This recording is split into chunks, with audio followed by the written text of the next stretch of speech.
My next recipe combines my love of Chinese food, found everywhere in Britain, with my passion for pies.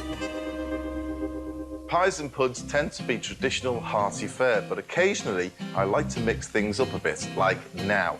Here to help me is an expert in Chinese flavouring, Andrew Wong. Hello, Andrew. Hi, one of my favourite Chinese foods is actually chicken chow mein. Like millions of other people.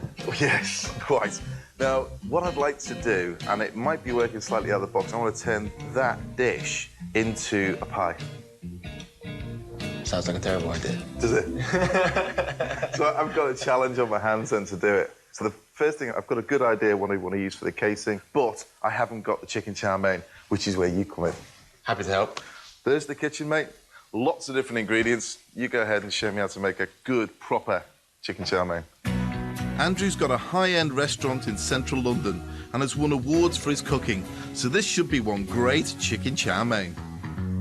This dish in particular, you know, it is a very, very staple dish on every Chinese menu. Yeah. Andrew starts by chopping the raw veg. I'll just relax down here then, Andrew, while you do some work. That's absolutely fine with me. Enjoy. So the idea of me putting this traditional Chinese dish into a pie horrifies you then? I just think the idea of pies in general, because you're talking about a crusty pie. I haven't said anything. I have not said anything. All I've said I'm guessing is that you're talking about a crusty kind of traditional British pie. And the whole kind of crusty texture is kind of foreign to China. You know, traditionally throughout China, everything is steamed. Closest we get to pies are probably steamed buns, which you get throughout the whole of China. But it's just this crumbly, kind of driest texture, which we use in the West quite a lot, which is very foreign. There's only one small province in China, which is in Yunnan, where there's a small pie community that actually produces cheese and milk. Yeah. Besides that, you very rarely see any form of dairy product in any type of Chinese cookery. That's pastry, really. Because, I mean, take out butter and milk and an egg, that's it. You're not left with much. So, I might have a challenge on my hands convincing Andrew that chow mein in a pie is a good idea. So we're going to heat up the wok, make it nice and hot, the most important part of Chinese cookery. If it's not smoking, don't put anything in yet. Then he adds spices, a beaten egg, diced chicken breast, spring onion, peppers, dried shrimp, bean sprouts, and after a couple of minutes, rice noodles. This dish is one of my most favourite dishes, with the kind of mix of spices that are involved. I really like the fact we use dried shrimps as opposed to fresh shrimps. Yeah. And dry shrimps are very, very strong. Some people find it almost overwhelming. Then some fish sauce and a dash of sesame oil. Toss that around in the pan, and after a couple of minutes, it's cooked. That's my sort of grub. So we're just going to finish this off with a little bit of sesame oil. Yep. I like to finish with a touch of lime juice. Oh, I love lime. People don't really associate citrus fruits with Chinese cuisine. No. But in fact, in China, when you think about it, China has 14 national borders and a population of 1.6 billion. They can grow anything because they have the manpower and they have the varying climates around the whole of the land. Makes sense. Exactly. So we're just going to finish it with a bit of coriander, which also adds flavour. There you go. Lovely. Thanks, Andrew.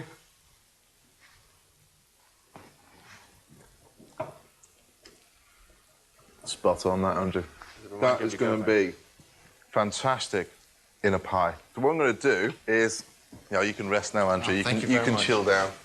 Now, what I'm going to do is get some phyllo pastry out. I love phyllo. It's actually made from unleavened dough, which comes in sheets so thin they're almost see-through. To give it the strength to hold the chow mein filling, I'm sticking several sheets of the pastry together. I'm just going to add another bit of phyllo, again to a slightly different angle. I'm just using a bit of oil there to bind it together. Now for the chow mein filling. Try and get a bit of everything. That's going to be the trickiest bit. Wait until it's cooled, and if you don't have Andrew around, you can use last night's takeaway. Then what I'm going to do is gather this up. What are you thinking? Wet things inside a phyllo pastry can always be quite interesting. In a restaurant, sometimes the mixture is too wet or it explodes in the fire. Right. So, yeah, so fingers crossed. I totally agree. But I think with the liquid in there, it's still got gaps in there. So you've still got the energy for it to steam and then keep within its bubble. Yeah. I'm actually baking it, so I'm not going to fry it, so I'm going to bake it. So hopefully that should sort of alleviate some of the problems. I'm going to do one more. Looks like a big wonton. Like the It does, biggest doesn't it? wonton in the world. Well, yeah, but that's what turns it into a pie, doesn't it? Otherwise, it'd be a wonton. This could be the next big thing in all Chinese restaurants. It could be it. I'm starting something off there. Bake in the oven at 200 degrees C for about 15 minutes. Now I've tried this pie, and I hope you do like it, I'd like to learn a little bit more about noodles.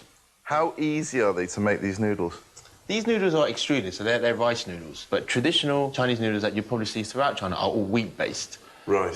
So there's various different ways of making them, whether they be cut with a knife, or they're pulled, or they're extruded, or they're made like Italian pasta. And you can do them? Pulling noodles is something that I learned while I was in China. It's a fascinating thing. It started off me in a restaurant just kind of looking at the chef doing it, and I got a bit curious. Yeah. And then before I knew it, I was in every day at like 6 a.m. with him whipping me on the back and telling me to work harder. Well, can you show me how to pull noodles? Absolutely. I love working with dough. I've done it all my life, but I've never pulled noodles from it. And I can't wait to add that to my repertoire. So this is the most important part. Okay. So what you want to do, you want to stretch it by doing a V shape with your arms. Noodle pulling is a gastronomic wonder that dates back 4,000 years. I'll smack myself in the face. Oh, I've done that many times. We're making wheat noodles, which, just like bread, starts out as dough. It's a basic mix of high gluten flour, salt and water, and it's worked for a long time. That's the first technique. Yeah. The second technique you want to get is you want to get a bouncing technique going. This aligns the gluten, making the dough so stretchy that it eventually becomes long, skinny strands, or noodles. How am I doing then, Andrew? You're a natural. It's dealing with dough, though. I'm comfortable with dough. And after you've perfected that second art, what you're going to do, you're going to increase elasticity Yeah. and then spin Okay. to create a plait. Did yours break there, Andrew? It broke. Mine's broken now, look. It's one of the oldest techniques in Oriental cuisine, and noodles are still made the same way today. In noodle shops, the noodle guys will come in at 5 in the morning, they'll make their dough up, Yeah. and it's left to rest for 6 hours before lunchtime starts. So with this process, it's about touch, so you'll feel it when it becomes really elastic. You'll just know. I'm assuming it's very similar to when you make bread, you just kind of know when it's ready. You feel the glutens, and it almost goes really smooth. Yeah. And you feel like it's there. And you feel a bit lucky. Yeah, exactly. Liking this. It's a bit nuts, though, isn't it? Oh, just broke on a bend there. I'm going to use a bit of Brit technique here as well. I didn't tell you, by the way, but normally the more dough you're working with, the harder it is. And I gave you quite a substantial piece of dough. Oh, did you? Yeah, thanks, Andrew. No worries. It's trying to get there. It's still breaking up a bit, though, you know? And you see that the big difference is that yours isn't quite as smooth. No. If you give me a duff one. It's exactly the same. Yeah. The genius of this technique lies in its simplicity. No utensils, gadgets or gizmos are required. It's all done by hand, and I'm told people pick it up pretty quickly. That's breaking too easily still. That's not right. I battered that one to death. Time to concentrate on the master at work. This is the clever bit, and the reason this technique is called pulling. So we end up with a plait like so. Yeah. Is that the same dough? Because I'm looking at that thinking, that's a different dough. You didn't put the man hours in, that's a problem. So you've got this dough now, and a pull. So that's one noodle becoming two. Yeah. Two becoming four. Andrew doubles the amount of strands every time, making his noodles thinner every turn. It's incredible. You start to see it now, can't you? So I think after 12 folds, you can see there's about just under 1,000 noodles there. Wow. That looks incredible. At this point, they're ready to be cooked. You can either blanch them, but what I like to do, when they get very thin, I just like to deep fry them. They're going to go straight into a fryer? Straight into a fryer. There's an area in China called Fujian, where they have a street snack, which is basically this. It's called da lik. And it's so regional. Dalek. Dalek, yeah. Like in Doctor Who. Exactly. And then children after school, they go to the shop, they buy it, and they use it like chips and crisps. After a couple of minutes, they're ready. You can see them more defined, actually, when they're all fried up. That looks incredible. How intricate is that? Oh, I love that. I love that technique, Andrew. In fact, looking at that, I could use that on the top of something, actually. Later, I'll be using Andrew's noodles to add an oriental touch to my tasty traditional chicken and leek pie.